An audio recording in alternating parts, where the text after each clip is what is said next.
여호와께 감사하고 그의 이름을 불러 아뢰며 그가 하는 일을 만민 중에 알게 할지어다. 그에게 노래하며 그를 찬양하며 그의 모든 기이한 일들을 말할지어다.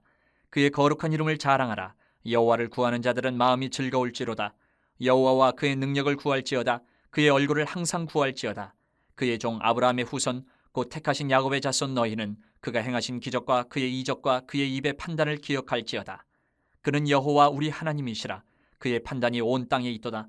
그는 그의 언약 곧 천대에 걸쳐 명령하신 말씀을 영원히 기억하셨으니 이것은 아브라함과 맺은 언약이고 이삭에게 하신 맹세이며 야곱에게 세우신 율례 곧 이스라엘에게 하신 영원한 언약이라. 이르시기를 내가 가나안 땅을 내게 주어 너희에게 할당된 소유가 되게 하리라 하셨도다. 편 105편 11절까지 말씀은 역대상 16장에도 기록이 돼 있어요. 이 내용이 그대로. 다윗이 언약궤를 다윗성 예루살렘으로 메고 들어가서 하나님의 성막에다가 두고 언약궤를 두고 찬양대를 세워서 찬양을 하게 합니다. 아삽과 그 형제들을 일명 요즘에 찬양다로 세워서 찬양을 하게 되는데 그 찬양의 내용이 바로 오늘 이 말씀이에요.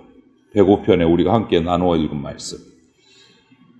이 내용을 우리가 곰곰이 살펴보면 다윗은 이 시에 이스라엘의 이 역사를 과거부터 되짚어 보면서 이스라엘이 지금까지 이렇게 강대한 나라, 다윗 제국까지 오기까지 강대한 나라가 된 것은 우리 사람의 공이 아니고 하나님이 우리에게 이스라엘에게 약속해 주신 그 언약을 이루어 주셨기 때문에 우리가 강한 나라가 됐습니다. 라고 노래하는 내용입니다. 그럼 그 내용이 뭔지를 우리가 한번 살펴보려고 그래요. 먼저 1절부터 6절을 보면 하나님이 행하신 기이한 일들을 살펴보고 찬양하는 장면이 나와요. 하나님께서는 일상적으로 우리 삶 가운데서 일어날 수 없는 일들을 통해서 당신이 택하신 백성들을 인도하시고 보호하십니다. 우리가 계속 성경을 묵상하고 예레미야서 내용도 역시 이 말에서 벗어나지 않는 것 같아요. 기이한 일들을 일으키셔서 당신의 백성을 보호하시오. 그래서 다윗은 하나님께 감사 찬양을 드리고 그의 이름을 자랑하고 그분의 능력을 우리가 구해야 된다. 구하십시오. 이렇게 권면을 하고 있어요. 4절까지. 그러면서 하나님이 하시는 일에 관심을 가져야 된다. 이것을 찬양하고 있어요. 한번 보십시오. 1절부터 보면 그가 하는 일을 만민 중에 알게 하라. 이렇게 하고 또 2절에 가면 그의 모든 기이한 일들을 말하라. 이렇게 또 찬양을 하고 5절부터 6절을 보면 그가 행하신 기적과 그의 이적을 기억하라. 이렇게 노래를 해요. 하나님은 감사와 찬양이 영광을 받으시기에 합당한 분이다라는 거예요. 여러분 그 동사들을 보십시오. 1절부터 4절까지 감사하라, 불러라, 알게 하라, 노래하라, 찬양하라, 말하라. 계속 이렇게 명령어로 얘기를 해요. 그래서 이 시인은 다윗은 찬양을 인간이 하나님께 드려야 할 당연한 일로 명령하고 있는 거예요. 기분 좋을 때는 하고 좀 상황이 안 되면 하지 말고 그런 게 아니라는 거예요. 우리에게도 적용되는 말씀이에요. 저와 여러분들은 감사해야 됩니다. 불러야 돼요. 알게 해야 됩니다. 노래해야 합니다. 찬양해야 하고 말해야 돼요. 명령이에요. 하나님을 그렇게 해야 돼요. 그렇게 영광을 돌리고 찬양하고 감사를 드리기에 합당한 분은 오직 하나님밖에 없기 때문에 그것으로 오늘 노래하고 있는 거예요. 여러분 이것은 하나님을 아는 사람에게만 주어지는 특권이에요. 아무나 이렇게 못합니다. 하나님을 알기 때문에 우리 그리스도인들에게 주어진 특권이다 라고 다윗은 노래하고 있는 거예요. 하나님을 아는 내가, 저와 여러분이 하나님께 지금 어떤 찬양을 드리고 있는가 한번 묵상해 보십시오. 기억하십시오. 찬양은 하나님을 아는 자들만에게 주어지는 특권이다. 이거 잊지 마십시오. 그리고 본문 4절에 보면 구하라 이 말씀이 있어요. 구하라는 것은 간구하라는 말이잖아요. 간구하다, 기도하다, 구하라 이 말은 어떤 하나님께 주문하는 게 아닙니다. 우리는 항상 이것을 오해할 때가 많아요.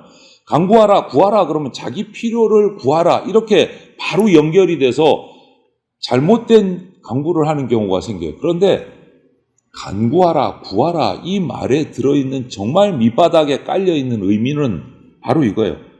하나님과 나의 위치를, 신분을 인정하는 것이 구하라. 여러분, 구하라는 것은 아무에게나 구하는 거 아니잖아요.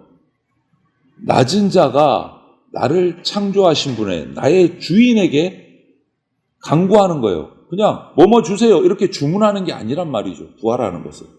하나님과 내가 어떤 자리에 있는가를, 어떤 관계에 있는가를 인정하는 것이 구한다라는 말에 들어있는 정말 밑바닥의 의미예요. 불완전한 인간이, 죄인인 인간이 나를 창조하시고 구원하시는 완전하신 하나님 앞에 하나님, 저는 죄인입니다. 한계가 있는 존재입니다. 이것을 인정함으로 하나님 앞에 나가는 거예요. 이것이 구하라에 들어있는 진짜 의미예요. 나의 약함도 고백하고, 나의 악함도 고백하고, 나의 죄와 허물도 고백하는 것. 하나님이 강하시고 완전한 나의 주인이십니다. 나를 창조하신 분이십니다. 이것을 인정하는 고백이 구하라라는 말의 진짜 의미예요. 내가 필요한 거 주세요. 안 주시면 나 원망할 거예요. 이런 게 구하는 게 아니다. 나에게 없는 것들, 하나님의 얼굴에 나타나는 그 영광과 은총을 구하는 거예요. 자비와 사랑을 구하는 겁니다. 하나님의 은혜와 평강을 내게 베풀어 주시기를 구하는 거예요. 불안한 우리 안에 이렇게 구할 때 완전하신 하나님의 성령의 능력이 임재하게 되는 겁니다. 이것이 구하는 거예요. 내 필요를 그냥 구하는 게 아닙니다. 인간적인 필요를 구하는 거예요. 부족한 나, 죄인인 나를 인정하고 나를 창조하신 하나님께 그 은혜를 간구하라라는 말입니다. 이처럼 이 이스라엘의 역사는, 이 다윗의 찬양 속에 우리가 볼 수 있는 이스라엘의 역사는 우리 아버지, 우리 할아버지, 할아버지의 할아버지 뭐 이렇게 올라가는 조상들의 역사가 아니에요. 이스라엘의 역사는 조상들에게 임재하신 하나님을 바라보는 역사예요. 하나님을 바라보는 역사. 그런데 오늘까지 우리 역사를 보면, 역사책, 우리 세계사, 인간들이 기록한 역사를 보면 이 역사 가운데 어떻게 하든 하나님이 하신 일들은 그냥 빼내려고 해요. 없애려고. 우연이었던 것처럼. 그건 어쩌다 보니까 그렇게 생긴 일이야. 기적과 같은 일, 기이한 일들이 벌어졌는데 역사 속에 분명히 그런 일들이 있습니다. 수없이. 그런데 그런 것들은 우연히 어쩌다 보니 일어난 일이에요. 하나님을 자꾸 빼요. 역사 속에서. 인간의 역사는. 인간 중심의 역사를 만들어 가려고 해요. 우연으로. 하나님이 하신 기이한 일들을 우연이라는 말로 가장을 해서 하나님을 지워가고 있어요. 여러분, 우리는 그리스도인은 이 역사를 통해서 당신의 백성들의 기도를 들으시고 응답하시는, 그래서 기이한 기적들을 행하시는 하나님을 발견해야 돼요. 하나님을 지우는 것이 아니고 하나님이 역사 속에서 일하시고 계시는구나, 이것을 발견해야 돼요. 그래야 우리 가운데 찬양이 나옵니다. 주님께서 행하시는 이 기이한 일을 주목하는 백성들이 되시기를 바라요. 우연으로 치부하지 말고. 그리고 7절부터 11절에서 다윗은 또 찬양합니다. 우리가 이렇게 강한 나라가 된 것은 하나님이 우리 이스라엘에게 놀라운 일을 행하신 이유는 조상들에게 하셨던 그 언약을 지키셨기 때문이다 라고 노래를 해요. 언약을 지키셨기 때문에. 온 땅을 다스리는 하나님을 우리 하나님이라고 표현을 해요. 우리 하나님. 아브라함에게 주셨던 그 언약을 영원히 기억하셔서 지키고 계신다라고 노력을 해요. 노래를 하는 거예요. 그것이 7절과 8절 말씀입니다.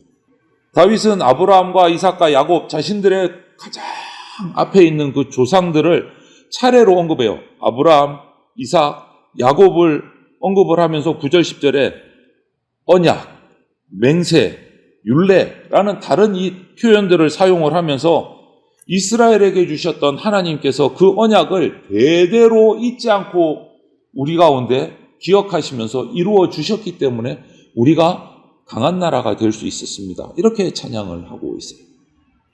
언약의 내용이 뭐냐? 그것이 11절이에요. 이스라엘이 가나안 땅을 차지하는 것. 그것을 지금까지 그대로 약속을 이루어 주셨다. 그래서 우리는 강한 나라가 됐습니다. 하고 찬양하고 있습니다. 하나님이 아브라함과 맺은 언약, 이 언약은요, 하나님 편에서 일방적으로 체결하신 언약이에요. 이삭에게 맹세하신 맹세, 야곱에게 세우신 율례, 이 모두 다 하나님 편에서 일방적으로 주신 언약이고 맹세고 율례예요. 그렇기 때문에 이 약속은요, 이행되는 것은 우리의 노력이 필요하지 않아요. 하나님과 우리가 협의를 해서 약속을 맺고 계약서를 찍고 지장을 찍든 조장을 찍었으면 어느 한편이 어기면 어겨지는 거예요. 그런데 여러분, 이렇게 양쪽에서 언약을 맺었으면 누가 언약을 깨트릴 확률이 높습니까? 하나님이십니까? 우리 인간입니까? 우리 인간이란 말이에요. 인간은 변해요. 그런데 다행스럽게도 이 아브라함과 이삭과 야곱에게 주신 언약은 하나님이 일방적으로 맺으신 언약이에요. 내가 너희를 축복하겠다. 그러니까 이 언약은 걱정이 없는 거예요. 신실하신 하나님, 약속을 반드시 지키시는 하나님이시기 때문에 대대손손 내려오면서 이 영원한 언약이 계속 이루어져 가고 있는 거예요. 불안한 우리 인간의 노력이 필요할 것 같으면 이 약속은 이루어지기 어렵습니다. 하지만 말씀을 한번 하시면 거두시는 법이 없으신 하나님께서 저와 여러분들에게도 이 아브라함과 이삭의 야곱에게 주셨던 약속을 부어주시고 이어가시기 때문에 우리에게 그 은혜를 약속하신 대로 부어주십니다. 그 약속이 언제까지냐? 유효기간은 10절, 영원한 약속이다 라고 말씀하고 있어요. 그래서 감사하고 찬양하는 거예요. 여러분, 이 약속을 보면 정말 우리 인간의 입장에서 보면 이게 말이 되나? 기가 막히네. 이런 일이 있을 수 있어? 이런 약속인 거예요. 우리는 이해가 안 돼요. 여러분 한번 생각해 보세요. 단순하게 생각하면, 우리 인간적으로 생각하면 이 시를 노래하고 있는 다윗이 이 약속을 영원한 약속이다 찬양하고 있는데, 사실 다윗 입장에서 봐도 자신들의 선조인 아브라함은요, 다윗과 아브라함의 기간은 짧게 잡으면 600년, 길게 잡으면 한 800년 전의 조상이에요. 다윗 입장에서만 봐도. 그러면 우리로 이것을 입력을 해보면, 저와 여러분 입장에서 보면 고려 말 조선 초에 맺어진 약속을 가지고 지금까지 우리가 지키고 있다. 이해가 되세요? 좀 우스운 이야기 아니에요? 고려 말에 한 약속 왜 지금 안 지켜? 이러면 좀 웃긴 얘기가 되지 않아요, 여러분? 600년, 800년 전에 약속 붙들고. 우리로 입력하자면 그렇게 되는 거예요. 고려 때나 조선 초에 한 약속을 가지고 지키니 안 지키니 그러고 있는 거예요. 그런데 여러분, 저와 여러분들은요, 2000년 전에 주신 예수 그리스도의 재림의 약속을 붙들고 그것을 근거를 가지고 지금 이 시간에도 주님 오실 것을 확신하고 예배하고 있어요. 2000년 전에 주신 약속을 가지고. 인간적으로 보면 저와 여러분들은 참 기가 막히게 이해 안 되는 우스운 약속을 가지고 예배하는 사람들인 거예요. 인간적으로 보면. 그게 2000년 전에 약속을 가지고 지금도 저러고 있다고? 조롱받을 만한 모습인 거예요. 우리 세상의 입장에서 보면. 하지만 우리가 그렇게 할 수 있는 것은, 그 약속을 붙들고 찬양하고 기뻐하고 감사할 수 있는 것은 역사 속에서 그 일들을 계속 이루어 오신 하나님이 주신 언약이기 때문에 우리가 할 수 있는 거예요. 하나님의 영원한 약속 위에 우리가 그 믿음을 가지고 우리 삶을 세워가는 백성들이 되시기를 소망을 합니다. 아직도 죄와 사망의 권세가 우리가 살아가는 이 세상을 다스리고 있지만 이미 우리는 그 하나님의 언약의 은혜를 누리면서 살아가는 사람들이에요. 그 하늘의 백성들이에요. 하나님은 역사 속에서 예수님의 십자가와 부활이라는 기적을 행하신 기이한 일을 행하셨어요. 그거는 거부할 수 없는 사실이에요. 역사적인 사실이에요. 그리고 우리에게 부활이라는 또 기적도 보게 해 주셨습니다. 승천이라는 기적도 역사 속에서 보게 해 주셨습니다. 그리고 다시 오시겠다는 약속도 우리에게 영원한 약속을 주셨어요. 그래서 우리는 지금도 그 언약대로 살아가고 있고 그 언약을 이루실 줄로 믿고 있고 그 언약을 이루어 가고 계신 하나님을 바라보고 있는 겁니다. 다윗은 그래서 찬양하라, 감사하라, 그 하나님을 말하라, 그 하나님을 전하라 이렇게 외치고 있는 거예요. 저와 여러분도 오늘 이 105편 11절까지 이 말씀을 통해서 우리가 받은 명령이다라고 받으시고 오늘 하루도 어두운 세상 가운데서 하나님의 나라를 선포하시기를 바랍니다. 하나님의 영원한 약속을 믿음으로 살아가시기를 바랍니다. 그래서 하나님의 능력을 덧입는 그리스도인들로 살아가시기를 주님의 이름으로 축원을 드립니다. 아멘.